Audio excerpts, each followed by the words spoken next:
Hello friends, దేవుని కృప వల్ల అయ్యగారు అమ్మగారు మీ అందరికీ దేవుని యొక్క విలువైన ప్రసంగములు స్వయంగా రాసినవి మీకు అందచేయాలని కోరుకుంటున్నాను. మా పుస్తకంలో సిలువ ధ్యాన ప్రసంగములు 83 ప్రసంగములు, క్రిస్మస్ ప్రసంగములు 50 ప్రసంగములు, బైబిల్లోని స్త్రీల ప్రసంగములు 72 ప్రసంగములు, మోషే సుఖోపవాస ప్రసంగములు 63 ప్రసంగములు. ఈ పుస్తకములు అయ్యగారు అమ్మగారు స్వయంగా రాసినవి మీ అందరికీ అందాలని కోరుకుంటున్నాము. మా పుస్తకములు కావాల్సిన వారు కాంటాక్ట్ అవ్వాల్సిన numbers: Bapatla reverend doctor P Jayapal garu, phone number 9866412025.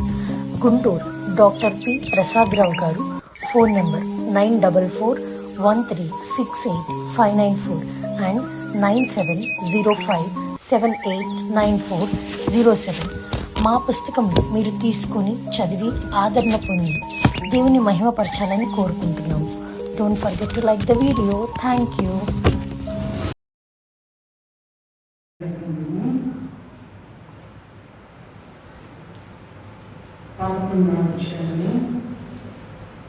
12-13 మాత్రమే చదువు. జకర్యా గ్రంథము చివరిలో ఉంటున్నామా? పాత గ్రంథంలో జకర్యా చివర ఉంటుంది. అది 11 అధ్యాయము 12-11 వచనాలు. మీకు అనుకూలమైన ఎడల నా కూలి నాకు ఇయ్యుడి, లేని ఎడల మానివేయుడని నేను వారితో అనగా వారు నా కూలికై 30 తులముల వెండి తూచి ఇచ్చి, యెహోవా ఎంతో అబ్బురముగా వారు నాకు ఏర్పరిచిన క్రయధనము కుమ్మరికి పారవేయమని నాకు ఆజ్ఞయ్యగా నేను ఆ 30 తులముల వెండిని తీసుకుని యెహోవా మందిరంలో కుమ్మరికి పారవేసుకుని ప్రార్థన చేసుకుందాం. బహుశా 13వ వచనము మనం ఎక్కువగా వాక్యం చెప్పుకోవడానికి కుదరదేమో. 12వ వచనం చెప్పుకున్న తర్వాత సమయం ఉంటే 13వ వచనం కూడా చూద్దాం.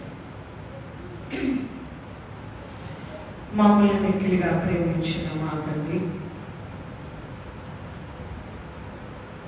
మట్టి పురుగులను, దుర్మార్గులను, దుష్టులను, పొగలు పెట్టిన వారము, గర్విష్ఠులను, అసూయపరులను, ద్వేషులను, భూమి మీద ఉన్న చెడుగు అంతా నిండి ఉన్నవారు అయినా నీ కృపను బట్టి మమ్మల్ని సజీవుల లెక్కలో ఉంచిదేవా, మమ్మల్ని సజీవుల లెక్కలో ఉంచినాక మీ యొక్క మర్మమైన వాక్యాలు తెలుసుకోవడానికి మంటి పురుగులమైన మాకు మీరు ఇచ్చిన ఈ గొప్ప తరుణాన్ని బట్టి మీకు చేతులెత్తి నమస్కరిస్తూ ఉన్నాం. మా జీవిత కాలంలో నాయన మీకు సాష్టాంగపడి నమస్కారం చేసినాము. మీరు మా కొరకై చేసిన బలియాగము, మీరు మా కొరకై చేసిన యజ్ఞము నాయన నాకు మేమేమీ తిరిగి ఇవ్వలేదు. దయతో మమ్మల్ని కటాక్షించి నీ యొక్క దయ కలిగిన పలుకులు వినాలని మేము ఆశిస్తూ ఉండగా మేము వినడానికి కూడా యోగ్యులం కాదు నాయన. అయినా కూడా నీ కృపను బట్టి దయతో జ్ఞాపకం చేస్తూ మా అందరితో మీరు మాట్లాడి మహిమ పొందండి. అయోగ్యురాలను, అపాత్రురాలను, ఎందుకు తగట్టాను నీ సన్నిధిలో నిలబడ్డానికి కూడా యోగ్యత లేదు ప్రభా. అయినా కూడా ఇంటి నన్ను అయోగ్యురాలైన నాకు మీరు ఇచ్చిన ఈ గొప్ప తరుణము కొరకు నీకు చేతులెత్తి నమస్కరిస్తూ నన్ను అవతలికి నెట్టి వేసి మీరే మాట్లాడమని వచ్చి వేసిన యేసయ్య అతి పరిశుద్ధమైన నామములో ఎంతో వినయముతో వేడుకొని ప్రార్థిస్తూ నామం తండ్రి. మనం చదువుకున్నటువంటి వాక్య భాగము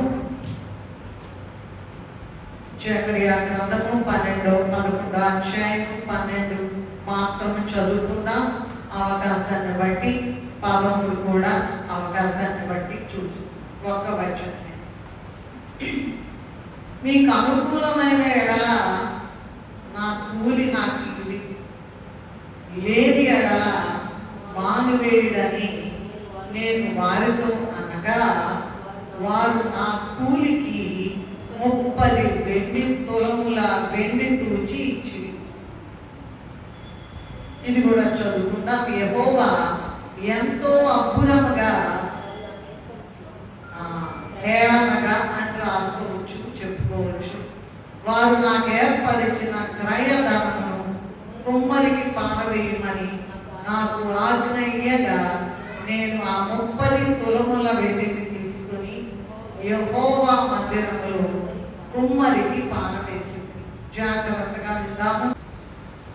సర్వలోక సృష్టికర్త అయిన దేవుడు భూమి ఆకాశములు అతని సమస్తము మానవుల కొరకు కలిగజేసి తన పోలిక తన స్వరూపము మానవులకు ఇచ్చి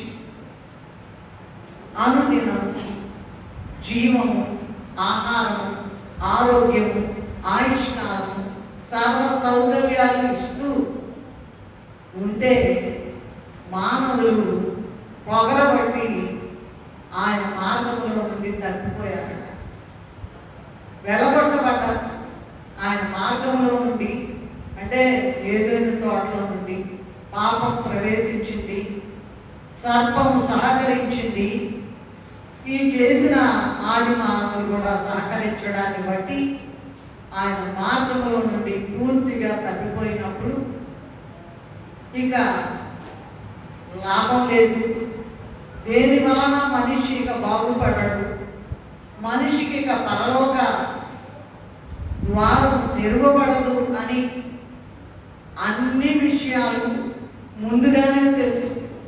అనాది సభలోనే మరి దైవలక్షణాలని సభ చేస్తున్నప్పుడు అన్ని విషయాలు మాట్లాడుతున్నప్పుడు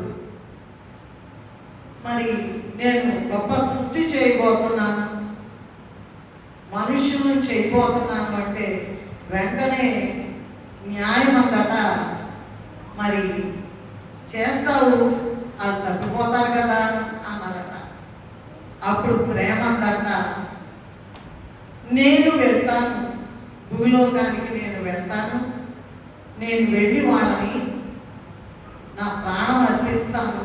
అందుకే ప్రకటన గ్రంథంలో ఏముంటుందంటే మనస్సు అటు ఇటు పోకుండా చూడాలి, మనస్సు అటు ఇటు, దృష్టిని అటు ఇటు కదలలేదు మరట. న్యాయమేమో వాళ్ళు తప్పిపోతారు కదా, మరేంటి ఎట్లాగూ అంటే ప్రేమ అందట నేను వెళ్ళి నా ప్రాణం అర్పించి వాళ్ళని రక్షిస్తాను అని ప్రేమ అనే దైవ లక్షణము అన్నదట. అందుకే ప్రకటన గ్రంథంలో వధించబడిన గొర్రె పిల్ల అని ఉండదు, చూసుకోండి కావాలని. వధించబడినట్లుండిన అంటే ఎప్పుడు కూడా వధించబడుతూనే ఉంది, వధించబడుతూనే ఉంది, ఆగట్ల పరలోకం వెళ్ళేదాకా ప్రభు వధించబడుతూనే ఉన్నారు. అందుకే వధించబడి ఆ వచనం చదువుతారా? నేను ఇక్కడ రాసుకోలేదు కానీ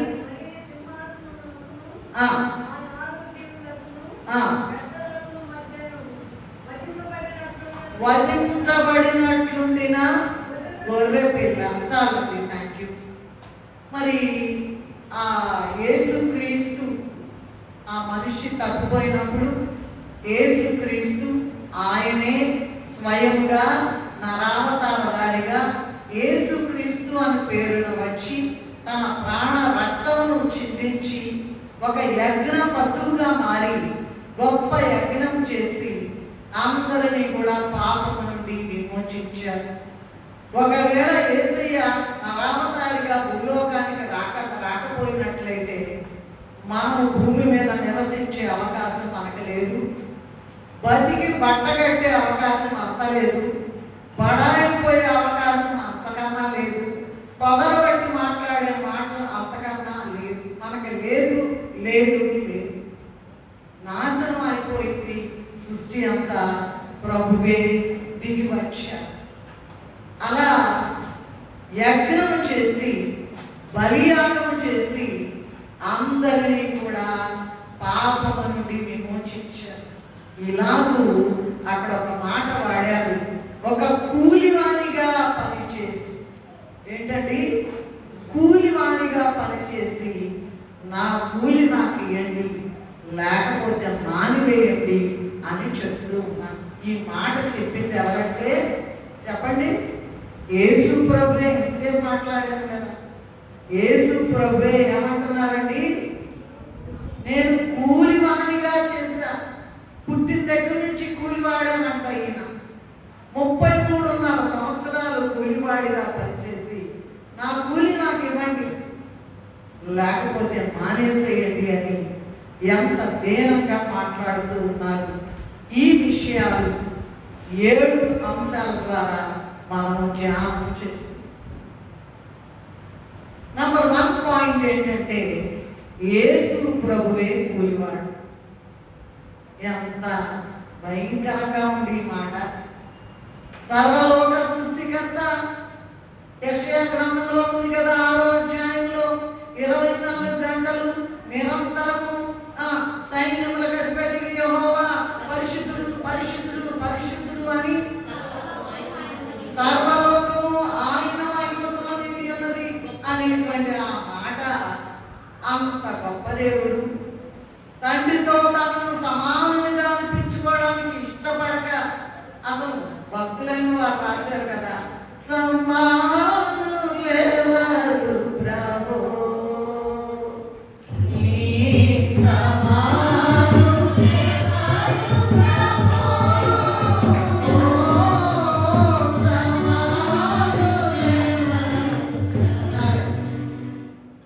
సమానులు ఎవరు కూడా లేదు, ఆయన ఒక్కడే. కావాలంటే రక్షణ మహాసంకల్పము అని దేవదాసయ్య గారు రాసినటువంటి దాంట్లో విషయాలన్నీ ఉన్నాయి, మీరు చూసుకోండి. నంబర్ 1 పాయింట్ ఏమని చెప్పుకున్నాం? యేసు ప్రభువే కూలివారు. ఒక మాట, కూలివాళ్ళు అంటే ఎవరండి? కూలివారు అంటే ఎవరు చెప్పండి ఏమా? చెప్పట్లో ఎవరు తెలీదా మీకు? కూలివాళ్ళు అంటే తెలీదా? ఏ రోజు కూలి ఆ రోజు తెచ్చుకునేవాడు, ఏ రోజు కూలి ఆ రోజు తెచ్చుకునేవాడు. అంటే ఇంకొక మాటలో చెప్పాలంటే, పల్లెటూరు మాటలో రెక్కాడితే కానీ డొక్కాడతాం.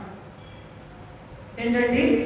రెక్కాడితే కానీ, కష్టపడి పనిచేస్తే కానీ డొక్కాడంటే పొట్ట నిలవదిక చావనేసారండి.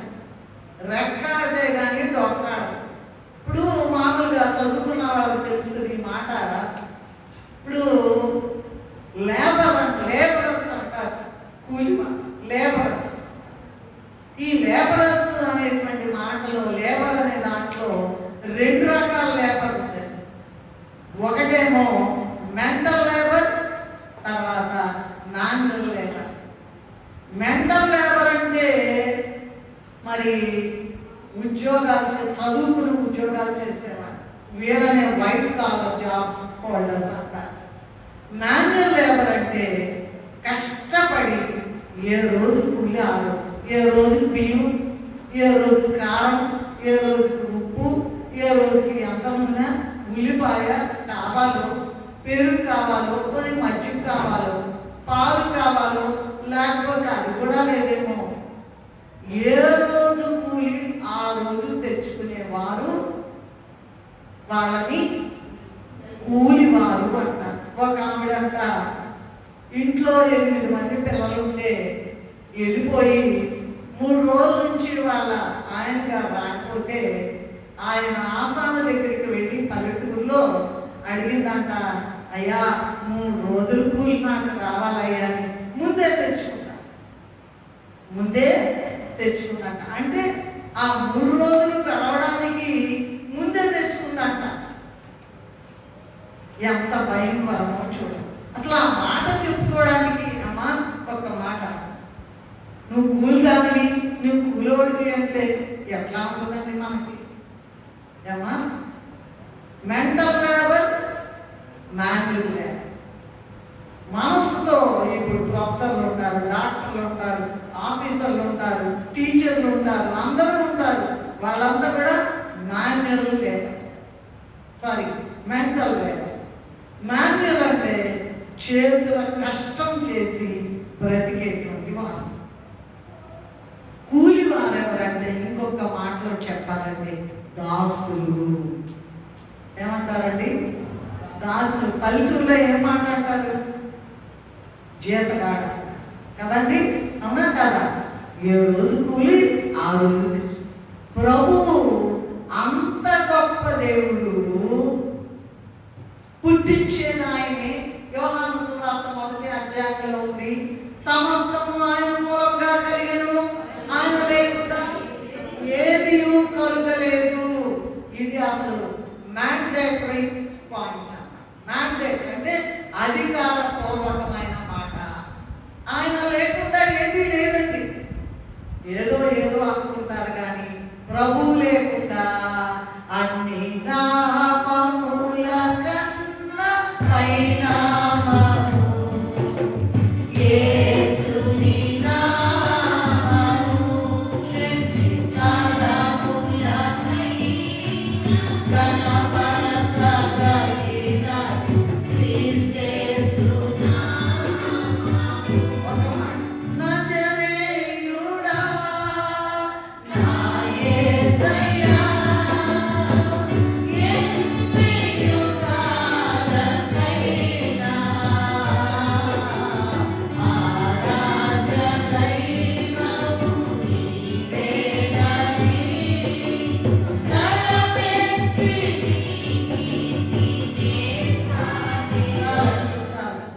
ఎంత గొప్ప దేవుడంట.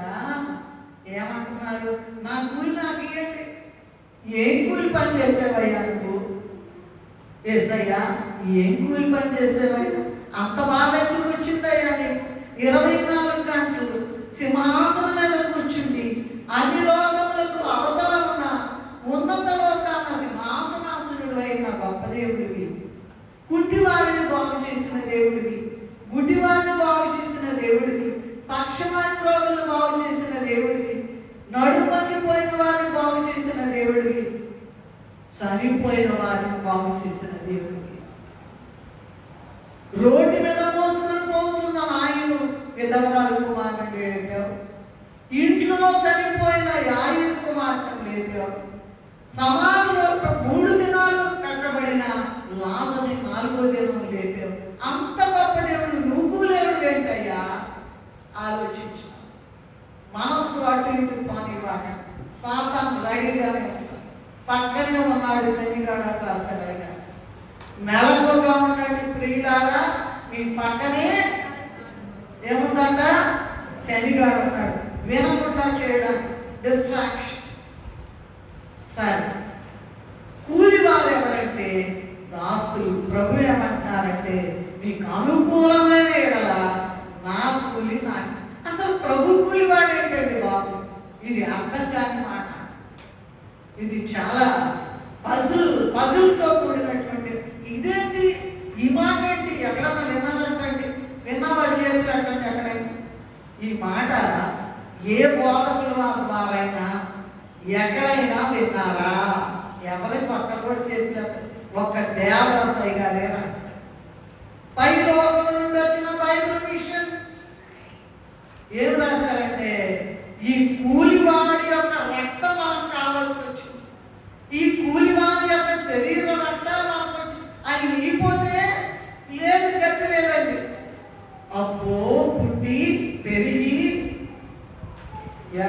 హెస్కేల్ గ్రంథంలో ఉంటుంది. మరి అంట తీయద్దు తర్వాత ఇంటికే మనం చూసుకోండి. వయసు వచ్చిన తర్వాత నాకేంటి నేను ఇంత చదువుకున్నా, నేను ఇంత ఉద్యోగం చేస్తున్నా, నాకేంటి అని బీరాలు పోతాను. ఏమీ లేదు అక్కడ.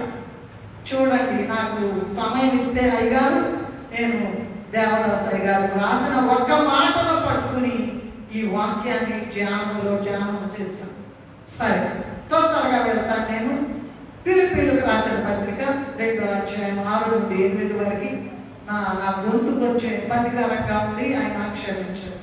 ఆయన దేవుని స్వరూపం కలిగిన వాడై దేవునితో సమానంగా ఉండుటకు విడిచిపెట్టకూడని భాగ్యమని ఎంచుకోనలేదు కానీ మనుష్యుల వినండి, చూసుకోండి. మీ దాంట్లో మనుష్యుల పోలికగా పుట్టి దాసుని స్వరూపమును ధరించుకొని తను తానే రిక్తునిగా అంటే ఎంతవరకు తగ్గుంటాం అంటే అంతవరకు తగ్గుంటాం, రిక్తునిగా చేసుకున్నాడు. ఇంకా చూడండి, మత్తయి సువార్త 20వ అధ్యాయం 28వ వచనం. మనుష్య కుమారుడు పరిచారం చేయించుకున్నట్టుకు రాలేదు కానీ పరిచారం చేయుటకును అనేకులకు ప్రతిగా విమోచన క్రయదాముగా తన ప్రాణం ఇచ్చుటకు వచ్చనని చెప్పారు. ఏమొచ్చారంట? ఎందుకు వచ్చారంట?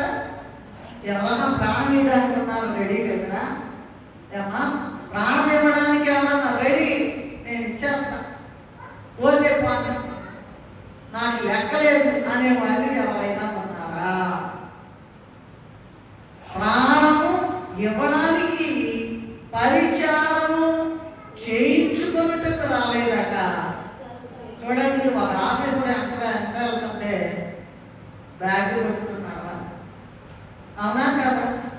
బ్యాగ్ పుచ్చుకుని అమ్మో అటెండర్లు ఈ రిజిస్టర్లో తీసుకొని పరిగెత్తా ఉంటారు. లేట్ అయితే ఆయన నడుస్తుంటే వీళ్ళు వెళ్ళిపోతారు. పరిచారం చేయించుకున్నట్టు రాలేదు కానీ పరిచారం చేయుటకు అనేకులకు ప్రతిగా విమోచన క్రయదాముగా తన ప్రాణం ఇవ్వడానికి వచ్చారట. యోహాను సువార్త 13వ అధ్యాయం 5వ వచనంలో అంతటా పళ్ళెంలో నీళ్లు పోసి శిష్యుల పాదములు కడుగుటకు తాను కట్టుకున్న తువాలతో తుడుచుటట్టు మొదలు పెట్టారు. ఏమండి? శిష్యుల పాదాలు ఎవరైనా కడుగుతారా? గురువు పాదాలు కడుగుతారు. కానీ ఎక్కడైనా సరే గురు పూజోత్సవంలో ఏమండి దండలు వేస్తారు, గిఫ్ట్లు ఇస్తారు, అవి చేస్తారు, ఇది చేస్తారు, షాలు కప్పుతారు, అన్నీ కప్పుతారు. కానీ మరి గురువులు ఎవరైనా శిష్యుల పాదాలు కడగడం చూచారా? లేదు లేదు లేదు. అటు ఇటు చూడొద్దన్నాక చూసారంటే నేను కేకేస్తాను, నాకు బాగా అలవాటు. ఏమండి? ఏంటంట శిష్యుల పాదములు కడుగుటను తాను కట్టుకున్న తువాలతో తుడుచుటను మొదలు పెట్టారు. ఈలాగున మానవులకు కూలివానిగా సేవ చేసి నా కూలి నాకు ఇవ్వండి అని ప్రభు చెప్తూ ఉన్నారు. 33 సంవత్సరాలు కూలివారిగా జీవించారు. చిన్నప్పటి నుంచే తండ్రి పనుల మీద ఉన్నారు. నేను ఒక్క మాట అడుగుతాను అమ్మా, 33 సంవత్సరాలు కూలి వానిగా చేశారు కదా, మరి ప్రాణం ఇచ్చేశారు కదా, రక్తం ఇచ్చేశారు, మొత్తం ఇచ్చేశారు కదా. మనము ఒక్కొక్కడిని 30 ఏళ్ళు, 12 ఏళ్ళు, 17 ఏళ్ళు, 50 ఏళ్ళు, 60 ఏళ్ళు, 70 ఏళ్ళు, ఇంకా ఎక్కువ ఉందనుకోండి. సపోజ్ ఉందో లేదో నాకు తెలియదు. 70 ఏళ్లలో ఒక్క నిమిషం కూలైనా చెల్లించామా? 33.5 ఏళ్ల కూలిని ఒక్క నిమిషమైనా చెల్లించామా? ఒక్క రోజైనా చెల్లించామా? ఒక నెలైనా చెల్లించామా? అసలు ఒక రోజు కూలైనా చెల్లించామా? అర్థం చేస్తాం. క్రిస్మస్ పుస్తకంలో మనం యేసు బాలుని ఈ పుస్తకం రాశాం కదా, దాంట్లో అంగి వేసుకుని, మీరు తర్వాత చూడండి, అంగి వేసుకుని చిన్న బాలుడు నడువుకి ఏంటండి ఇది కట్టుకుని, ఆ తాడు కట్టుకుని ఎంత ఒరిజినల్గా ఆయన చిన్నప్పటి నుంచే తండ్రి పనుల మీద అభిషేకించబడి ఆయన అలా ఉన్నారు. బట్ అట్లాంటిదని కాదు. మేము కొన్ని సంవత్సరాల క్రితం యుఎస్ వెళ్తూ కువైట్లో ఆగాం. అక్కడ 13-14 ఏళ్ళ పిల్లలు కూడా అంగీలు వేసుకుని తిరుగుతున్నారు. అంటే వాళ్ళ దేశం డ్రెస్ అనుకోండి, బట్ ప్రభు కట కుట్టించలేదంట, పరలోకం నుంచే వచ్చిందంట. అది ఆయన పెరిగే కొద్దీ అంగీ కూడా పెద్దదైందంట. సరిగ్గా ఆ మిస్టరీలన్నీ కూడా మనం మాట్లాడుకోవడానికి ఇప్పుడు సమయం చాలా. ఓకే, రెండవది ఏం చెప్పామండి? యేసు ప్రభువే కూలివాడు అనేటువంటిది మొదటి పాయింట్. రెండవది ఏంటంటే ఆయన చేసిన కూలి పని ఏంటి? ఆయన మన కొరకు చేసినటువంటి పని ఎంతో భారమైనది, వివరించడం వీలు కానిది. ఇదైనాక చెప్తాం మనం ఎంత కూలి ఇచ్చాము, ఎంత కూలి ఇవ్వాల్సి. ఆయన మన కొరకు చేసినటువంటి పని గొప్ప భారంతో కూడినది, చెప్పాలని కానిది, విలువ కట్టలేనిది. అది రెండో పాయింట్. ఎందుకంటే రోమా పత్రిక 3:23 అందరికీ తెలుసు, అందరూ పాపం చేశారు. రోమా 6:23 టైం లేదు కనుక నేనేం చెప్పేస్తున్నా. 6:23 ఓకే, పాపం చేశారు అందరూ. పాపం, నో ఎక్సెప్షన్, ఎవరు లేరు, అందరూ పాపం చేశారు. దాని మహారాజు గారు అయితే ఇంకా కొంచెం ముందుకెళ్ళి ఎక్స్ట్రీమ్కి వెళ్ళి పాపంలోనే నా తల్లి నన్ను గర్భం ధరించను అన్నారు. ఓకే, అయితే మరి పాపం 6:23 చూడండి అమ్మా, రోమీయులకు రాసిన పత్రిక 6. పాపం వలన వచ్చు జీతము, అయితే దేవుని కృప వలన మన ప్రభు అయిన యేసు క్రీస్తునందు నిత్యజీవం. ఏమండి ఆలోచించండి. పాపం అందరూ చేశారు, అందరూ చాలాల్సి. పాపం వలన వచ్చు జీతము మరణం. అయితే ఇక్కడ యేసు దేవుని కృపావరం, దేవుడు కనుక ఆయన కృప కలిగి దిగి రాకపోతే మనకు బ్రతుకు లేదు. ఈ భూమి మీద మనకు నోకలు చెల్లనే చాలు. ఆయన వచ్చాడు కనుక మనకు నిత్య జీవము వచ్చింది, లేకపోతే లేదు. అసలైన పరమ సత్యాలు దేవదాసయ్య గారు తండ్రి దగ్గర నుంచి నేర్చుకుని మనకి చెప్పారండి. మొదటి యోహాను పత్రిక ఏంటి అది చేసిన, ఆయన చేసినటువంటి ఆ విలువైన పని ఏంటంటే, మొదటి యోహాను 3:16 ఆయన మన నిమిత్తము ప్రాణము పెట్టెను అన్నారు. అందువలన మనము పాపము నుండి విడుదల పొందినాము. ఇది ఆయన చేసిన ఊరిన గొప్ప అంటే సరిపోవాలి. 1,00,000 గొప్పలు లేకపోతే 1,00,00,000 గొప్పలు లెక్కలేదని గొప్ప త్యాగము అంటే కూడా సరిపోదు.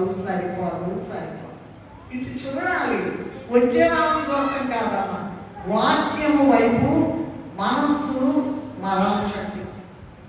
ఓకే, పేతురు పత్రిక 1:19 అమూల్య రక్తం చేత అనగా నిర్దోషమును నిష్కళంకమునకు గొర్రె పిల్ల వంటి క్రీస్తు రక్తం చేత విమోచించబడినాము.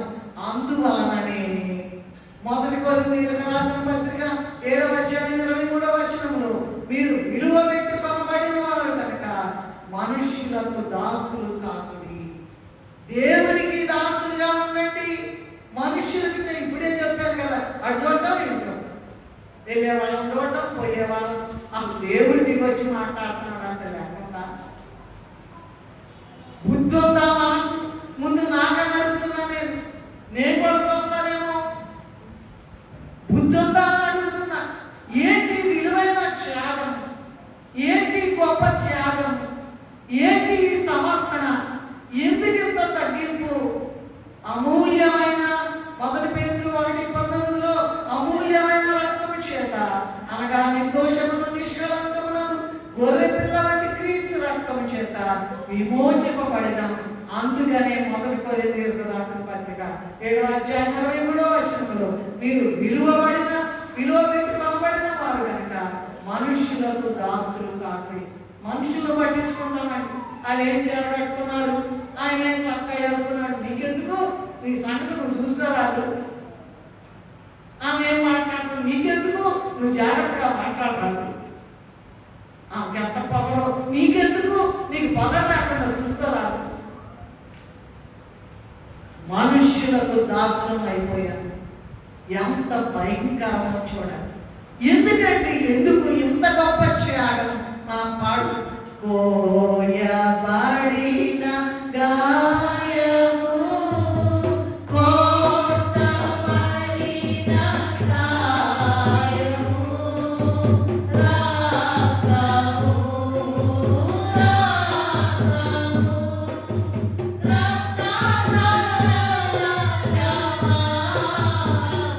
కోయబడిన గాయం అంట. నీ ఇష్టం, ఇక ఆ ఇష్టం ఆడుగాలని మన ఇష్టం. మనం కోస్తున్నాము, ఆయన గాయాలు చేస్తున్నాము. కొట్టబడిన కాయం అంటే శరీరము, విలువ గురి చేస్తున్నాము. అనేక చోట్ల చెప్తున్నారు, నేను మీ కొరకై చాటును ఏడుస్తున్నాను. ఎప్పుడు బాగుపడతారు? ఎట్లాగే చేస్తారా? ఎట్లాగే సమాధిలోకి మట్లోకి వెళ్ళిపోతారా? ఇప్పుడైనా మారరా? నా గురి నాకివ్వండి. కూలైపోయాడు ప్రభు నీ కొరకు. నువ్వేమవుతున్నావు? పైకి పైకి పగలు పట్టిన మాటలు మాట్లాడబాకండి. నేను ఆ రిఫరెన్స్లను చెప్తే నాకు సమయం చాలా. ఎందుకంత బడాయి? ఎందుకు బడాయి మాటలు మాట్లాడొద్దని దేవదాసయ్య గారు ఒక చోట రాశారు. బడాయి ఎందుకండి బాబు? ఏమీ లేదు. ఏముంది నీ బతుకి? ఆయన చేసిన విలువైనటువంటి గొప్ప త్యాగాన్ని బట్టి మీరు విలువ పెట్టి కొనబడ్డవారు కనుక మనుషులకు దాసులు కాబడి కనుక అంత విలువైనటువంటి తన ప్రాణము మన కొరకు ఆయన పెట్టారు కనుక దానికి ప్రతిఫలంగా మన ప్రాణము ఆయన కొరకు పెట్టగలమా? ఆయన కొరకు పాస్టర్ ప్రవీణ్ పడాల గారి గురించి ప్రభు కొరకు నాకు సాక్ష్యం రాశారు. ఎంతమంది అలా అవ్వగలరు? ఆయన పర్సనల్ హిస్టరీలోకి మనం వెళ్ళద్దు. ఎంతమంది అపసాక్షులు అవ్వగలరు? ఆలోచించు. అంత విలువైన త్యాగం. శరీరము చిత్రం చేయబడింది, రక్తము ఏరులై నది వలె యేసు రక్తము కారుతూ ఉందటండి. రక్తము నాపైకి ప్రవహించుచున్నది, రక్షకానికి స్తోత్రం అని రాశారు. రక్తము అయ్యా, మీరు కాచినటువంటి ఆ రక్తం ఎందుకు వచ్చిందయ్యా ఈ బాధని? గెచ్చమనే వరంలో రాత్రి దేవుడు దయగారు చెప్పారు కదా, అన్ని తిరుగుతున్నాయంట, దయ్యాలు తిరుగుతున్నాయంట, భోగాలు తిరుగుతున్నాయంట, అవి తిరుగుతున్నాయంట, మానాయాలు తిరుగుతున్నాయంట. ఆయన యొక్క దృష్టి, ఆయన యొక్క మనోవిధానం క్షణమేదట తండ్రి వైపే చూస్తున్నారు. మన పాపమంతా కూడా గొప్ప పాత్రలో నింపబడి తాగమని ఇచ్చారు. అయ్యా, ఈ చిత్తమైతే ఈ గిన్నె నా వద్ద నుండి తొలగి మనకి కావలసిన అవసరాల్లో అయ్యా నీ చిత్తమై అది కావాలి. ఉద్యోగం కావాలి, పిల్లలు కావాలి, ఇల్లు కావాలి, వివాహం కావాలి. నీ చిత్తమైతే అనే మాట మాట్లాడుతున్నారా? మన ఇష్టం వచ్చినట్టుగా పేల్తామండి. నోటితో మా నోటి నిండా కత్తులు ఉన్నాయని బైబిల్లో ఉంది. ఎంత అసలు ఈ మాట ధ్యానించేటప్పుడల్లా దడ వచ్చేసింది నాకు. ఏంటి ఇంత కూలివాడుగా, అంత భయంకరమైన కూలివాడు. ఎండలోనంట నుంచుకుంటారంట, చెమట చెమట చెమట. ఇక్కడ చెమట కాదు, రక్తం వచ్చేసి కాలువలుగా రక్తమెల్లా కారుచుండెను, కారుచుండెను పాలకుండవు యేసు జాలి.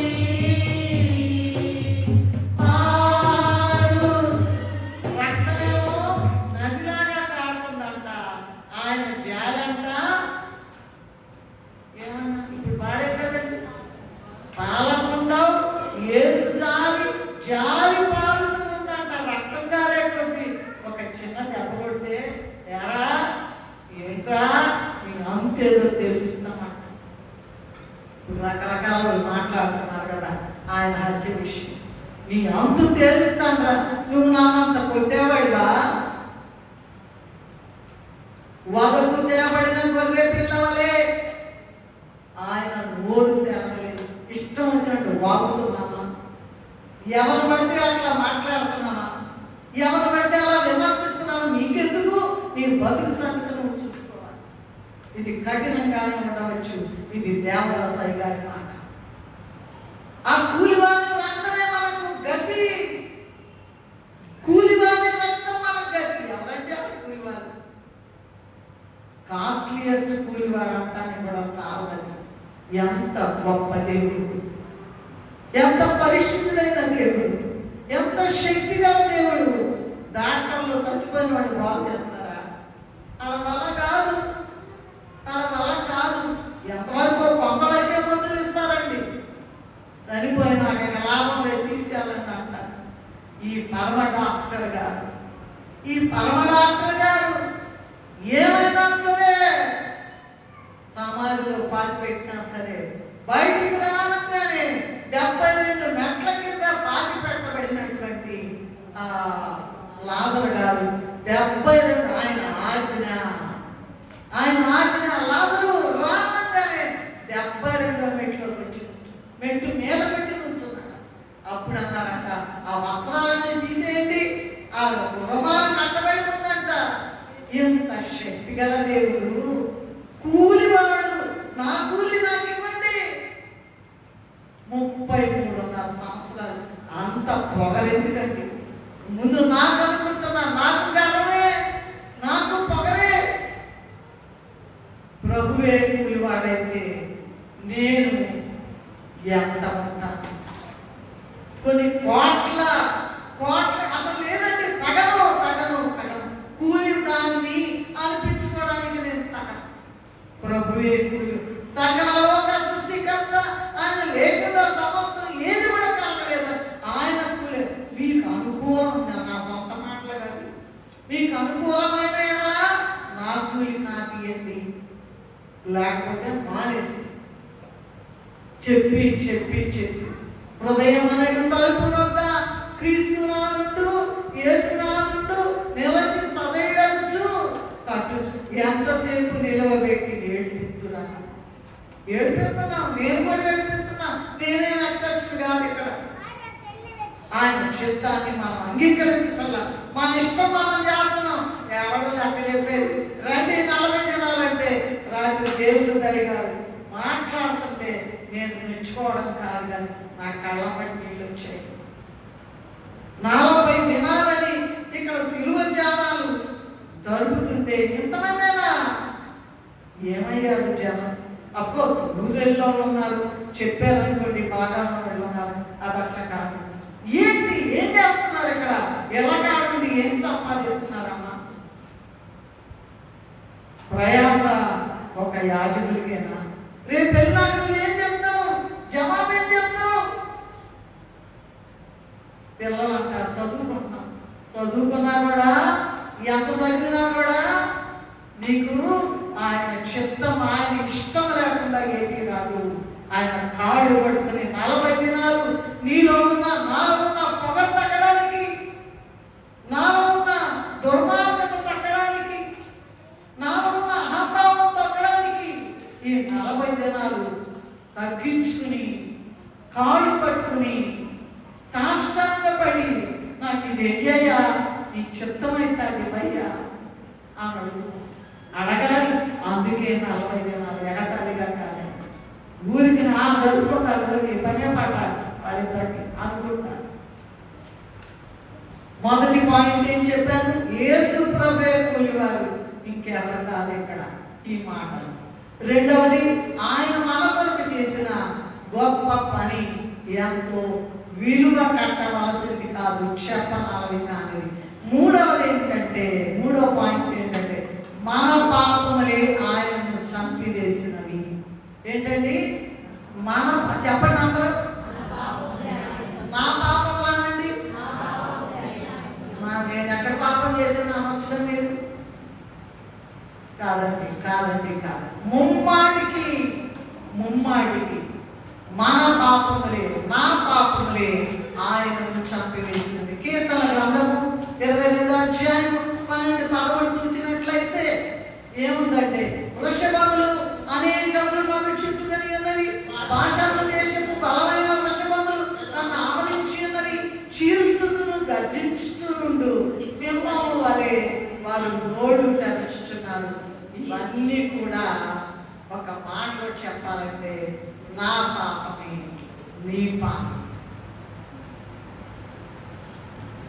అసలు ఏం చెప్తామండి జవాబు? ప్రభు, నేను కూలి ఉన్నాయా, 33.5 సంవత్సరాలు నేను కూలి పని చేస్తా, ఒక్క నిమిషం కూలన్నా నాకు ఇచ్చావా?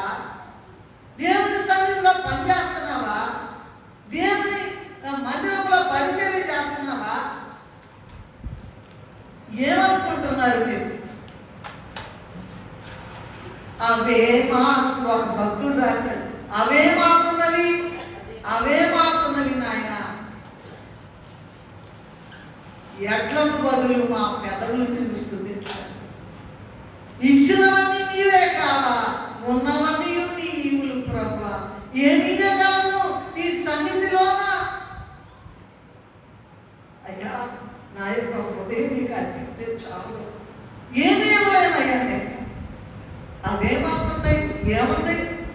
ఇవాళ బాగానే ఉంటాం, సాయంత్రం చచ్చిపోవచ్చు. ఇదిగో తిరిగి రాని గాలి వల్లే మొత్తం కూడా ఆయన ఇష్ట ప్రకారము గాలి పంపిస్తేనే శ్వాస నిశ్వాసాలు, శ్వాస నిశ్వాస వదలటం గాలి.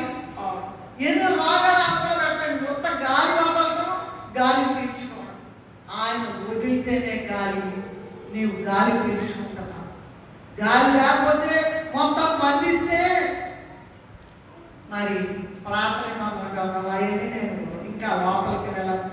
స్వర్ణము కన్నా, ఓపీరు స్వర్ణము కన్నా మనుషులను అరుదుగా ఉండజేసేదను. భూకంపాలు వచ్చేసినాయి, మనుషుల్ని చంపుతున్నారు, సేవకులు కూడా చంపుతున్నారు. అయితే అయితే అయితే ఆయన కృప. నువ్వు అలలో ఉన్నావా? వెళ్ళిపోయే వాళ్ళలో ప్రపంచం అంతా కూడా 3 అంతులు చేస్తే 2 అంతులు నశించిపోతారట. ఆ విషయం చూసుకొని నేను తర్వాత చెప్తాను. నహుము జపన్యా వాటిలో ఉంటుంది. 3 అంతులు చూడక్కల, ఇప్పుడు చూడక్కర్లేదండి, ఇప్పుడు చూడక్కల, తర్వాత చూసుకుంటాం. ఓకే, మన పాపములే ఆయనను చంపివేశారు. అంటే ఆయన మానవునిగా ఇంత భయంకరమైన పాపాలు ఉండబట్టే మనము ఆయనను భయంకరంగా ఏడిపిస్తూ ఉన్నాం. ఆయన మానవునిగా, దేవునిగా భూమి మీద ఉండి 33 సంవత్సరాలు ఒక కూలివానిగా పనిచేసి పోరాడి జయించారు, మనకు జయమిచ్చారు. దీనికి ప్రతిఫలముగా మనం ఆయనకి ఏమి ఇవ్వగలము?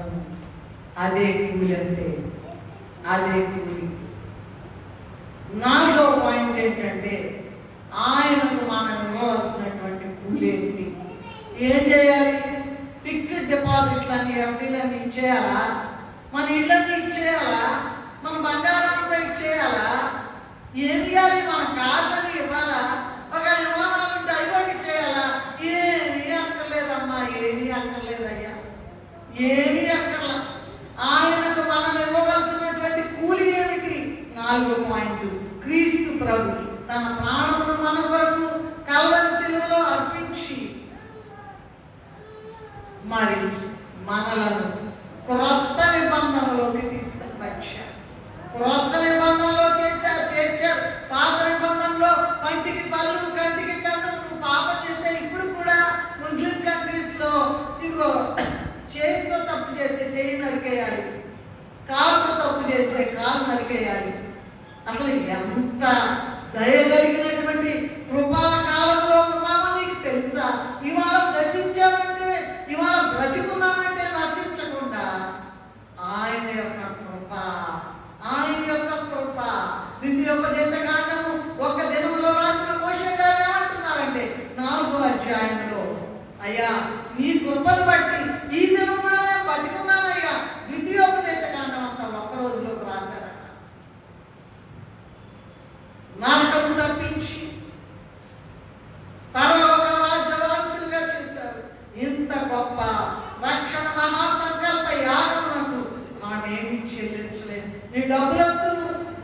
బంగారం వద్దు, నీ ధనధాన్యాలకు, నీ సంపదలకు ఏమి వద్దు. ఆయనను ప్రతి నిమిషము ఆయన చేసిన ఈ గొప్ప కూలి కొరకు, ఆయన చేసిన గొప్ప త్యాగం కొరకు, ఆయన శరీరం విలువబడిన దాని కొరకు, ఆయన కాల్చిన రక్తం కొరకు, ఒక్క బొట్టు కూడా లేకుండా ఎన్నో రక్తం చిందించిన దాని కొరకు ప్రతి నిమిషము స్థుతి చెల్లించాలి. మాట్లాడకుండా ఏదో ఆళ్ళని దాచుకుంటా, ఏళ్ళని దాచుకుంటా కాదు. ఏం తిందామనేది కాదు, ఏం తెచ్చుకుందామనేది కాదు, ఏ బట్టలు కొనుక్కుందామనేది కాదు, ఏ బంగారం కొనుక్కో కాదండి. అయ్యా నీకు ఇచ్చిన కృప, మంచి నీళ్ళు తాగినా సరే నేను బతికున్నాను కదా మంచి నీళ్ళు తాగుతున్నామని దండం పెట్టుకోవాలని దేవుడు సైగా చెప్పారు. నిత్యం ఆయనను స్తుతించాలి. అదే దావీదు మహారాజు గారు 103వ అధ్యాయం 1-4 వరకు చూస్తే ఆయన చేసిన ఉపకారాలను మర్చిపోకుండా ప్రతి క్షణం కూడా, ప్రతి దినం కూడా ఆయన పట్ల కృతజ్ఞత కలిగి ఉండి స్తుతించవలసి ఉన్నది. కీర్తన గ్రంథంలోని 116వ అధ్యాయం 12-13 ఏముందంటే, రక్షణ పాత్రను చేతబుచ్చుకుని ఆయన నామమున ఎల్లప్పుడూ ప్రార్థన చేయాలి. నీవు ఇక్కడ బతికున్నావంటే ఆయన కృపే, ఆయన వల్లనే నువ్వు పుట్టావు, ఆయన పర్మిషన్ ఇస్తేనే నువ్వు పుట్టావు. నీ ఇష్టం వచ్చినట్టు నువ్వు పుట్టలా, నీ ఇష్టం వచ్చినట్టు రాలా ఇక్కడికి. ఆయన ఓకే అంటే ఆత్మలట అగాధంలో ఉంటే ఎల్లు అంటారట. ఎందుకు వచ్చాము ఇక్కడికి? తినడానికి కాదు, బడాయిపోవడానికి కాదు, పొగరబట్టిన మాటలు మాట్లాడడానికి అసలేం కాదు. ఎందుకు వచ్చామో తెలుసా మీకు? ప్రతి దానికి కూడా మళ్ళా మనం we have to give an account. అన్నిల పుస్తకాల్లో చిత్తవృత్తులు చెప్తాను. పుట్టిన దగ్గర నుంచి చచ్చేదాకా నువ్వు మాట్లాడిన మాట, నువ్వు చూసిన చూపు, నీ పడక, నీ నడక, నీ ప్రవర్తన అన్ని రికార్డ్ అయిపోతాయి అక్కడ. పాప వృత్తిని మానుకొని మనస పాపం నీ వాడు ప్రతి మాట నీవు మాత్రం కానీ దేవుడు మనసున తీర్పు వస్తుంది. ఎంత గొప్ప పరిస్థితులు చూడండి, ఎంత గొప్ప స్థితిలో ఇది తెలుసుకోకుండా వస్తున్నా ముందు నా సంగతి చూసుకుంటున్నా నేను. నాకు దడపడుతుంది. గ్రంథాలు నింపబడగా గ్రంథాలలో వారి ఎవరి పేరైనా ఉండకపోతే వాళ్ళు నరకానికి వెళ్ళిపోతారు. గ్రంథంలోకి పేరుందా? దేవుని సముఖమా జీవనవళిలో, దేవుని సముఖమా జీవనవళిలో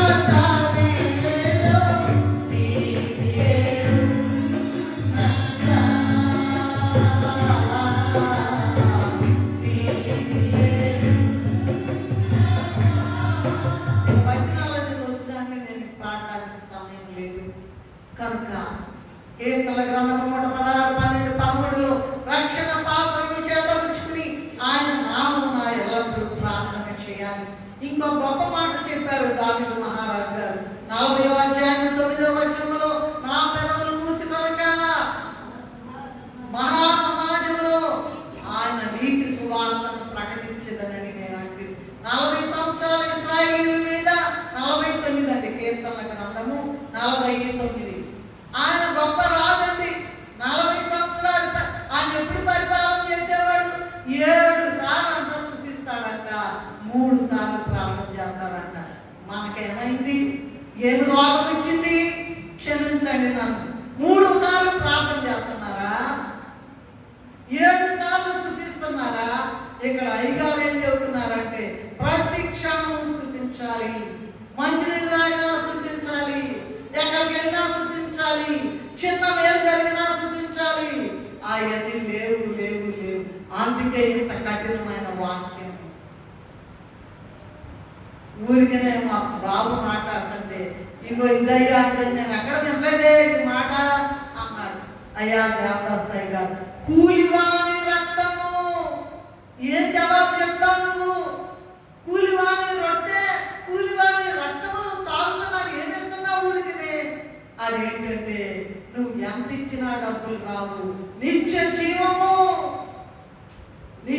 జీవము. యుగ యుగములు ఆయనతో బ్రతకడానికి, యుగ యుగములు సింహాసనం మీద అధిష్ఠించడానికి, 1000 ఏళ్ల కాలంలో పరిపాలన చేయడానికి, యుగ యుగములు నిత్య జీవంలో ఉండడానికి ఈ కూలివాడు, యేసయ్యనే కూలివాడు ఏడుస్తూ అడుగుతున్నాడు, నీకు అనుభవం అయితే నాకు ఇవ్వండి. ఏమ్మా, దేవుని పనిలో మందిరంలో కష్టపడి వచ్చిన వాళ్ళందరికీ దూరంగా వచ్చి దూర ప్రాంతాల నుంచి వచ్చే పాపం, దూర ప్రాంతం నుండి వేరే ఊరి నుంచి వస్తుంది, ఒక ముద్దామం పెడదామని మేము ఒప్పుకున్నాం. అది రాకడ వరకు కొనసాగాలంటున్నాం. దాని కొరకు మేము అంత కుమిలిపోయి దేవుని సన్నిధిలో ఏడ్చాము. నీకు తెలుసా? అక్కర్లా, మనకెందుకండి బాబు, మన ఇంట్లో వెళ్ళి మనం వండుకుంటాము, మనం తింటాము, మనం బతుకుతాము. ఏంటి బతికేదేంటి? ఆయన కృప లేకుండా బతుకుట ఎవరికైనా సాధ్యమా? 40 దినాలు ఎందుకు రావట్లేదు? ఆలోచించు. ఎవరికి ఇక్కడ లాభం రాదు. ఇక్కడ ఎవరికి లాభం రాదు, నష్టం వచ్చేదంతా రానివాడికి. ఇది కఠినమైన మాట, ఇది కఠినమైన మాట. మరంట దేవదాసయ్య గారు చెప్పారు, 40 దినాలంట ఒక్కరోజు ఒక బంగారు నాణం చేస్తారంట వచ్చిన వాళ్ళందరికీ. నువ్వు రాకపోతే అయితే చాలా ఇబ్బందులు ఉంటాయి. రానివ్వకుండా ఉంటారు, ట్రాన్స్పోర్ట్ అది రాకుండా ఉంటుంది, ఇవన్నీ ఉంటాయి. అవన్నీ పక్కన నువ్వు ప్రార్థన చేస్తే రాజాది రాజు, ప్రభుల ప్రభు, దేవాది దేవుడు నీకు ఒక రిక్షా ఇవ్వడా, ఆటో ఇవ్వడా, కారు ఇవ్వడా? ఇస్తాడు. నీకు లేదుగా. నేను నిన్ను చూడటల్లా నీలోని ఆశను చూస్తూ ఉన్నాను.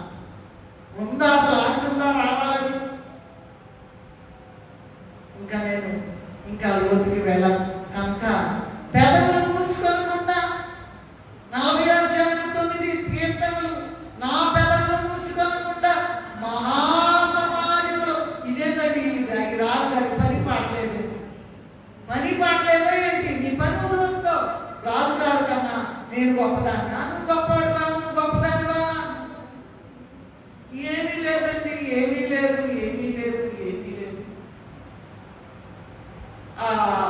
పరిసయుడు సుంకరి విషయంలో ఆకాశము వైపు కన్నులు ఎత్తుటకైనను,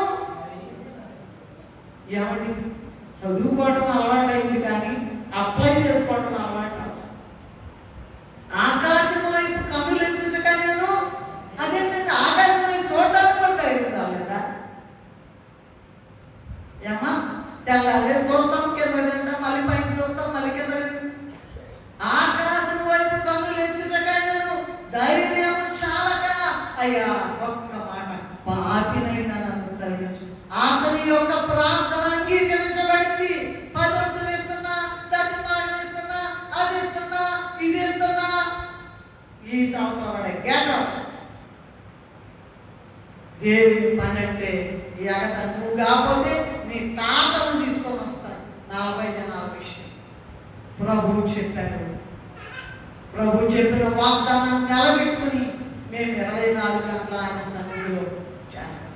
ఎందుకంటే మేలు జరుగుటే కదా మూలుగుట్టెలన్నీ కానీ రాసేదాయి. మేలు జరుగుటకే కదా మూలుగుట్టెలన్నీ.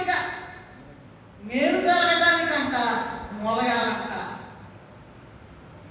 ఊరికి నేను రాదండి, పరలోక రాజ్యము తేరగా లేదని అడిగారు రాశారు. తేరగా లేదంట. తేరగా ఉందా? ఒకళ్ళు ఎవరన్నా కార్యక్రించుకుంటా ఎంత బాగా నడవలేదు. మరి ఊరికనే సింహాసనాలు ఎక్కించాలంటే ఇక్కడ లేకుండా శ్రమ లేకుండా స్వర్గం ఎక్కడి నుంచి వస్తుంది? ఇది కఠినమైనటువంటి మాట. ఆయన మనం యాక్సెప్ట్ చేయాలి, అంగీకరించి తీరవలసింది. ఆయనే కూలోడుగా తగ్గించుకుంటే నేనెంత నువ్వెంత, నా కూలి నీకు ఇష్టమైతే ఏంటి, లేకపోతే మానేసేయండి. అంత కోపం ఎందుకు వచ్చిందో ఆయనకి? ఎందుకంటే మనం ఇవ్వట్లా. ఒక్కరోజు కూలివాడు ఇట్లా, 1 నిమిషం కూలివాడు ఇట్లా, 1 నెల కూలివాడు ఇట్లా, 1 సంవత్సరం కూలివాడు ఇట్లా, 50 ఏళ్ళ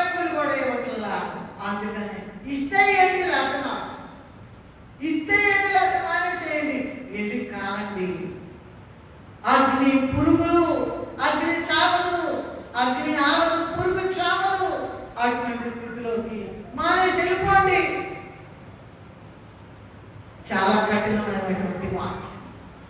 కనుక మనం ఏం చేయాలంట? ప్రతి నిమిషము కూడా స్తుతించాలట. ఆయన ఉపకారాలను మర్చిపోకుండా ఉండాలట. కృతజ్ఞత కలిగి ఉండాలట. ప్రతిదానికి స్తుతి చెల్లించాలట. రక్షణ పాపం చేతముచ్చుకుని ఆయన నామమున ఎల్లప్పుడూ ప్రార్థన చేయాలట. పేదవులు మూసి మనక అమ్మ దేవుడు నాకు మేలు చేశాడు, నీకు కూడా చేస్తాడు, నువ్వురా, నీకు కూడా చేస్తాడు, నువ్వురా.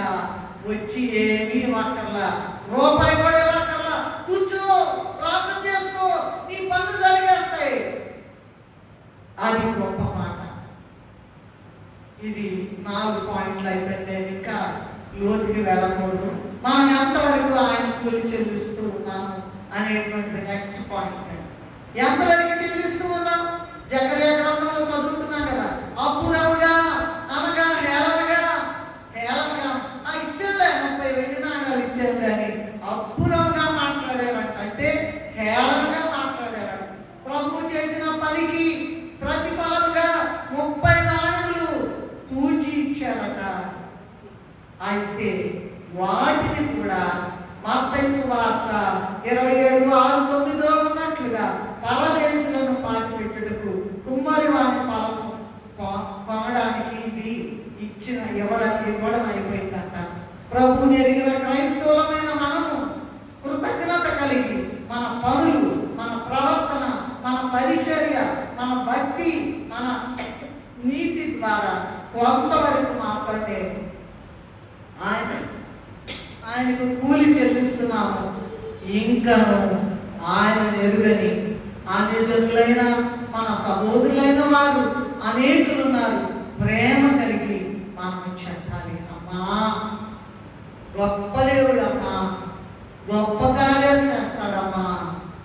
ఆయన రాజుగారు చెబుతున్నాడంట, నా పెదవులు మూసి, మన పెదాలు మూసేసాం. ఏమండి, ఏమన్నా ఒకటి అది లాంటిది ప్లాస్టర్ లాంటిది వేసుకుని ఏంటి ఆమె చెప్పేది, ఏంటి ఆయన చెప్పేది, ఎంత చెప్పినా అంతే, భలే పొగరు. నీకెందుకండి, ముందు నీ పొగరు తగ్గించు. ప్రేమ కలిగి, ఎందుకంటే అందరి కొరకు వచ్చాడు ప్రభు, అందరి కొరకు వచ్చాడు ప్రభు. అందరినీ ప్రేమిస్తున్నాడు. నీతిమంతుల మీదను అనీతిమంతుల మీదను వర్షం కురిపిస్తూ ఉన్నాడట. సూర్యుని ప్రకాశింపజేస్తూ ఉన్నాడట. అందరూ ఆయన బిడ్డలే, అందరూ ఆయన బిడ్డలే, అందరూ ఆయన బిడ్డలే. మరి మనం ఏం చేస్తూ ఉన్నాం? ఇక్కడ ఏంటంటే ఇప్పుడు మనం కొంతవరకే చెల్లిస్తున్నాం. అన్యులైనటువంటి బిడ్డలైన వారు, మన సహోదరులైనటువంటి వారు ఆయన పని కొరకు వాళ్ళకి తెలియదు, వాళ్ళేమీ చెల్లించడం లేదు.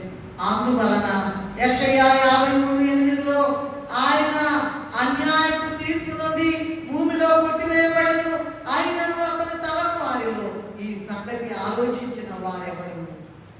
ఆలోచించారా? అప్పుడే ఆలోచించలా, ఇప్పుడేమో ఆలోచిస్తున్నారు. మరి చెప్తున్నారు, చెప్పేది చెప్పుకొని పాని ఏమన్నా, చెప్పేది చెప్పుకో, నువ్వే చెప్పుకో, కొట్టుకో, అంతే. ఎంత భయంకరమైన మాటలు చూడండి. ఇక్కడ ఎవరు మాట్లాడారంటే యూదా ఇస్కరియోతు స్వభావాన్ని బట్టి తప్పిపోయినారు కనుక దేవుడే ఆయన ద్వారా ఎలా చేశాడంట తప్పు పని చేయడానికి, ఆయన అప్పగించడానికి. ఉదాహరణకి సౌలు కూడా తప్పిపోయిన తర్వాత దేవుడి దగ్గర నుంచి వచ్చాక దురాత్మ ఒకటి వచ్చి మరి దావీదు మీద విషము చూపు నిలిపాడు. అలాగే ప్రభు ఒక ముఖం నుంచి ఎవరైతే ఇచ్చారో ఆయన సాతాను ఆయనలో ప్రవేశించి ప్రభు అనుమతి రాగానే తీసుకెళ్ళి సాతాను చేత ఆయనలో ఉండి ఎలా చేశాడన్నమాట ప్రభు. ఎందుకంటే అలా ఎలా చేయకపోతే ఈనాడు బ్రతికున్న మనకు బతికే ఖచ్చితం లేదు, బతికే అవకాశం లేదండి. అందరూ చావవలసింది. ఎందుకంటే పాపం నాకు జీతము మరణం. అందుకే ప్రభు అంటున్నారు, ఎందుకంటే ఆయన చిత్తం లేకుండా ఏమీ జరగదు కనుక నేను కొమ్మరికి పారవేసింది అని ప్రభు ఈ మాట మాట్లాడిస్తూ ఉన్నారు.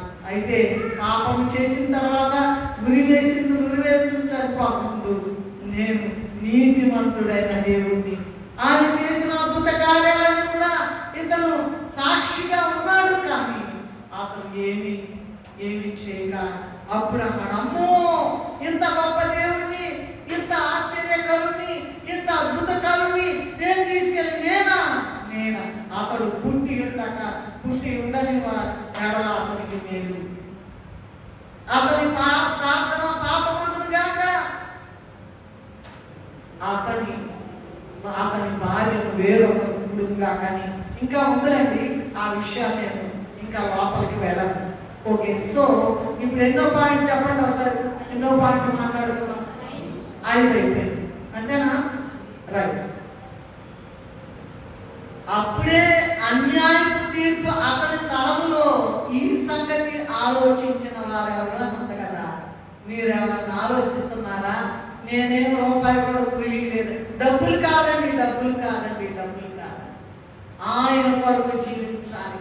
ప్రతి క్షణం కూడా భయం కలిగి ఉండాలి. రాకడ వచ్చేస్తుంది కదా.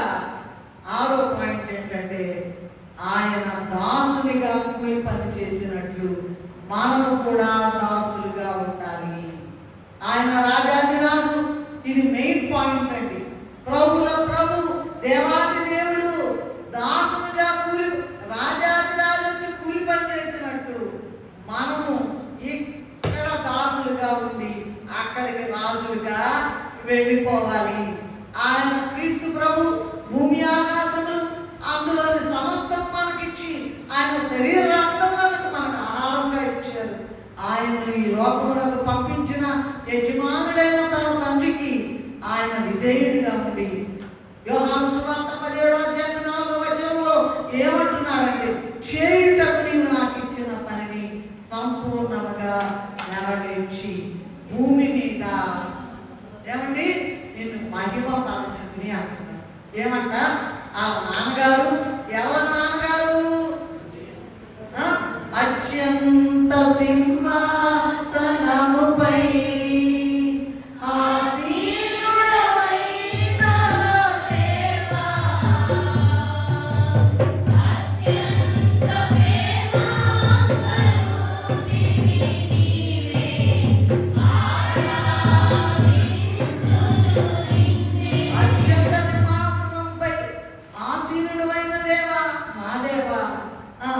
అత్యంత ప్రేమాసరు ఇక్కడ కూర్చున్న వాళ్ళందరం కూడా, నేను అందరం కూడా ఆయన కృప వలన జీవించి ఉన్నాం. ఇప్పుడైనా బుద్ధి తెచ్చుకొని ఆయన చేసిన పని ఏంటంటే, ఇప్పుడు రివర్స్ అన్నమాట. ఇక్కడ రివర్స్ అయిపోవాలి మొత్తం.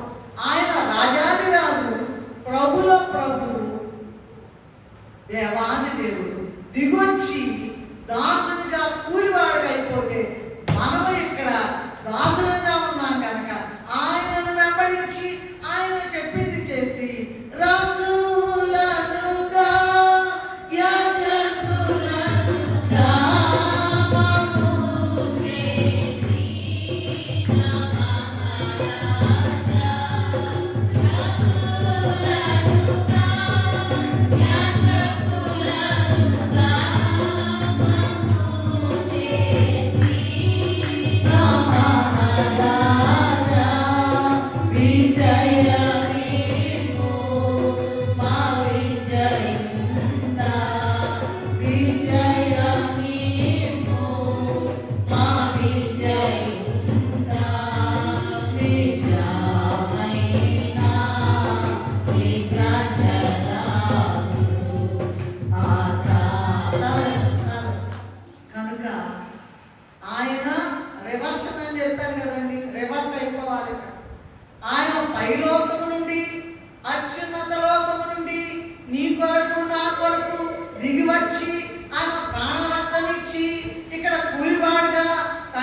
జయ ప్రభు యేసునే వెంబడించుచు జయముగా నడచెదము. యేసులో జయముగా నడచెదము. ఆయన దేవా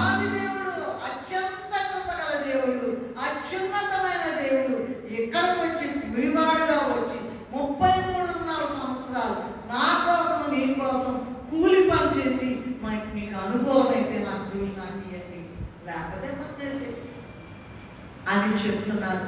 మనమేం చేయాలంటే ఇక్కడ మనం దాసులంగా ఉన్నాము కనుక క్రీస్తుని వెంబడించి క్రీస్తేసు ప్రభువు తన రాకనిచ్చి పొందాలి సంజ్ఞానుగా. ఎవరు చేరెదరో వారే ధన్యులు, పరలోకమే వారి. క్రీస్తేసు ప్రభువు తన రక్తమిచ్చి ఆయన రక్తాన్ని పుచ్చుకుంటున్నావా? ఆయన శరీరాన్ని పుచ్చుకుంటున్నావా? క్రీస్తేసు ప్రభు తన రక్తం ఇచ్చి కొన్నట్టి సంఘంలో నీవు ఉన్నావా? ఎవరు చేస్తారో వారే ధన్యులు, పరలోకమే అంతయు మనదే కదా, పరలోకం అంతా మనదే కదా అని చెప్పినటువంటి దేవుని దగ్గరికి వెళ్ళాలంటే మనం ఆయన యొక్క రొట్టె, ఆయన శరీరం అనే రొట్టె, ఆయన రక్తం అనే మరి ప్రాణం మనం పుచ్చుకుని ఆయన లక్షణాలు ధరించి పరలోకం చేరి రాజులుగా యాజకులుగా ఉండాలి. చిట్ట చివర అసలు ఈ మాటలని వింటుంటే అంత దీనుడై దేవుడు కూలి పని చేసి నీకు అనుకూలమైతే నాకేవ్వండి, లేకపోతే మనం మనం మన గర్వము, మన అతిశయము, మన అహంభావం మొత్తం దిగిపోవాలా? ఏం లేదు ఇక్కడ, ఏమి లేదయ్యా. ఆయన ఏమంటున్నారంటే సొలొమోన్ మహారాజ్, సొలొమోన్ ద వైసెస్ట్ ఏమంటున్నారంటే మొత్తం వ్యర్థమే, మొత్తం వ్యర్థమే, పరలోకంలో చేరడమే. అది ఆయన రాయలేదు కానీ అది ముఖ్యమైన పాయింట్. ఇక్కడ వచ్చామంటే మనం ఏ దేశం నుండి వచ్చాము? శ్రేష్టమైన దేశం మనది. వెళ్ళేదాం శ్రేష్ట దేశం, నిజము ఉండేదాం ప్రభుత్వం నిత్యము. అటువంటి స్థితిలో ఉండకుండా ఉండకుండా ఉండకుండా ఉండాలి ఉండాలి ఉండాలి. అదే మనం ఆయనకి చెల్లించేటువంటి కూలి. చిట్ట చివరిగా ఈ వాక్యం మీద మనకు మన కర్తవ్యం ఏమిటి అని చూసినట్లయితే మనం ఆయన లక్షణాలు ధరించాలి. ఆయన లక్షణాలు ధరించాలి. ఏంటంటే ప్రతి ఒక్కరూ కూడా ఆయనకి చెల్లించే కూలి ఏంటంటే నంబర్ 1, ఆయన మన వరకు ప్రాణం పెట్టారు. నేను నువ్వు ప్రాణం పెట్టగలమా? పెట్టలేదు. 24 గంటలు ఆయన కాళ్ళు పట్టుకుని పెడతానయ్యా పెడతానయ్యా పెడతానయ్యా అని పొడుగుని అబద్ధంలా కాకుండా నీకు మొత్తం సమర్పణ చేసుకుంటున్నాం. ఆయన మన కొరకు ప్రాణం పెట్టారు కనుక మనం కూడా ఆయన కొరకు ప్రాణం పెట్టాలి. రెండవది, ఆయన సహించినట్లు మనం సహించాలి, శ్రమను సహించాలి. ఏదో రోగం వస్తేనో, ఇబ్బంది వస్తేనో, ఎవరో మాట్లాడితేనో, ఎవరో అనవసరంగా అంటేనో రోషం రావాలి. అది కాదండి. తనలో పరదేశంలో ప్రియులారా, ఆ చచ్చిపోయిన ఆయన్ని కర్రతో పట్టండి, కత్తితో పడడానికి లేస్తాడా? అట్లా చచ్చిన వాళ్ళు ఆడుకుంటారు. నువ్వు ఏమన్నా అంతే అన్నారు, పోనీ నువ్వైతే ఊరుకున్నావు కానీ నేనైతే పోతే పోనీ. మొత్తం ఆయనదే. ఆయన కృప, ఆయన దయ, ఆయన కనికరము. మనం ఆయనకు ప్రాణం పెట్టాలి కానీ పెట్టలేదు కదా. కనీసం ఆయన సహించినట్లు మనం కూడా శ్రమను సహించాలి. రామరాజుని కలిపోయింది నా పని. నేను కూడా అంట అయ్యగారు నన్ను బాగా పెడతారు. ఏం చేస్తున్నావు నువ్వు? ప్రార్థన. నువ్వు చేసే ప్రార్థన ఏంటి? తట్టుకోలేక నెల దినాలు ఈ జలుబు దగ్గు వదల ఇంకా క్లియర్గా కాలేదు. ఏంటి దేవుడు నీకన్నా తక్కువ అనుకుంటున్నావా? ఒక్క క్షణంలో ఎగరబడతాడు.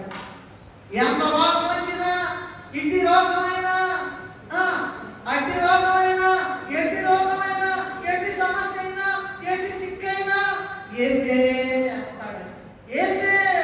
ఏసే బాగు చేయు అని అనుకుంటున్నావా? అయితే శ్రమలు సహించాలి. ఆయన సహించినట్లుగా సహించాలి. ఆయన బోధించినట్లు బోధించాలంట. మాకేమొచ్చండి, ప్రార్థన చేయండి, మాకు రాదండి అంటారు. చదువుకోలేదు, చదువు అక్కర్లా, వాళ్ళందరూ పామర్లే. భూలోకాన్ని తలకిందులు చేసిన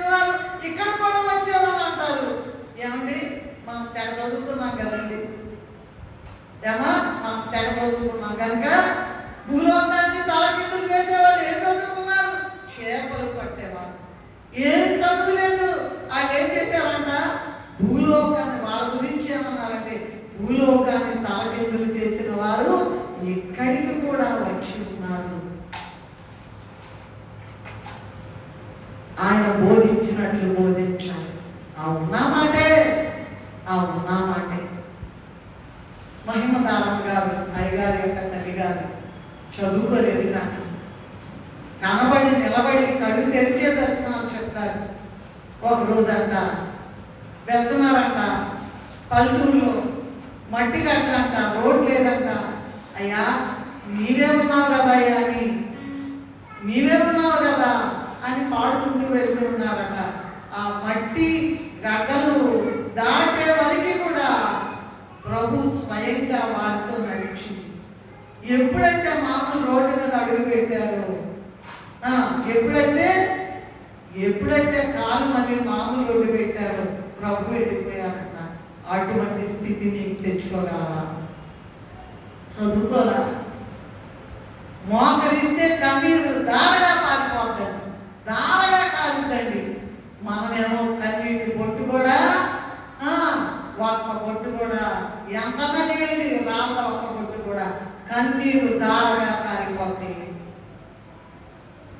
అటువంటి స్థితి. చదువు అక్కర్లా, బోధించినట్టు అమ్మా రమ్మా, నేను గొప్ప మేలు పొందుతున్నాను, నువ్వు కూడా రమ్మా, ప్రేమతో చెప్పు.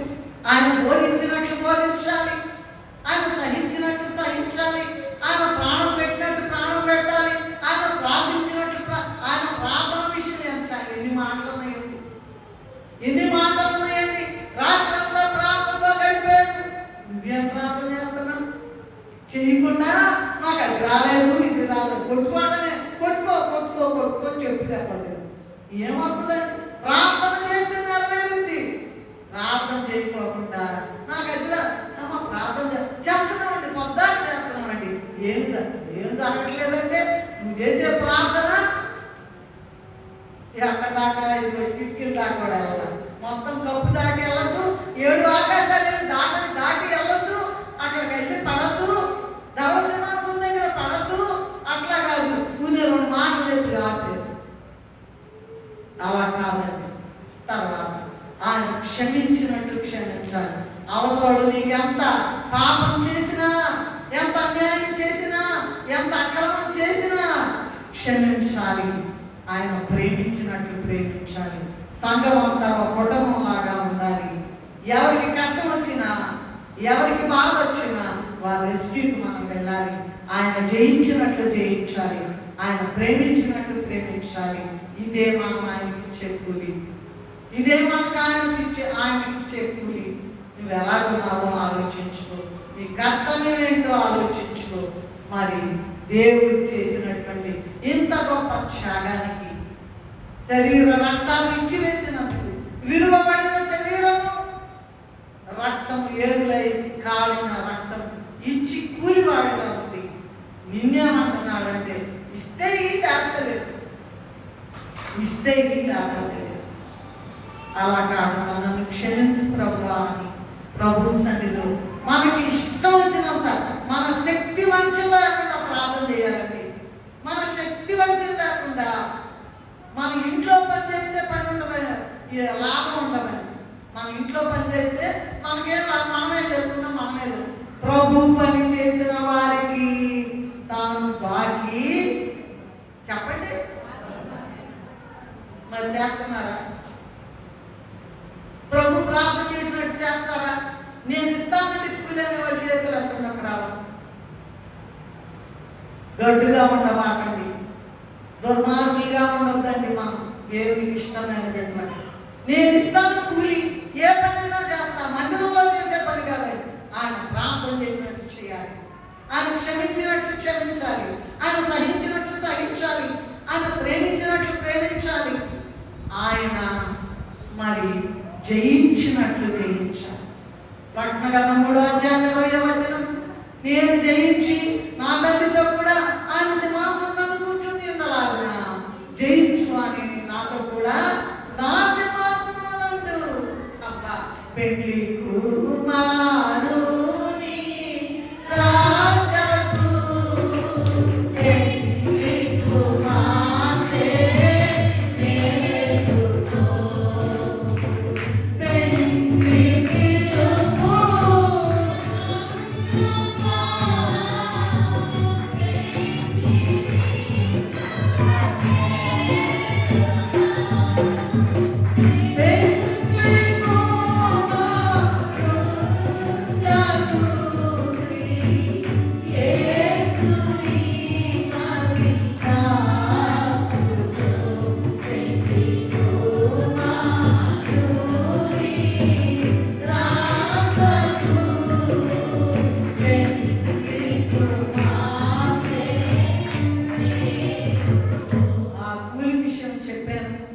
పిలుపు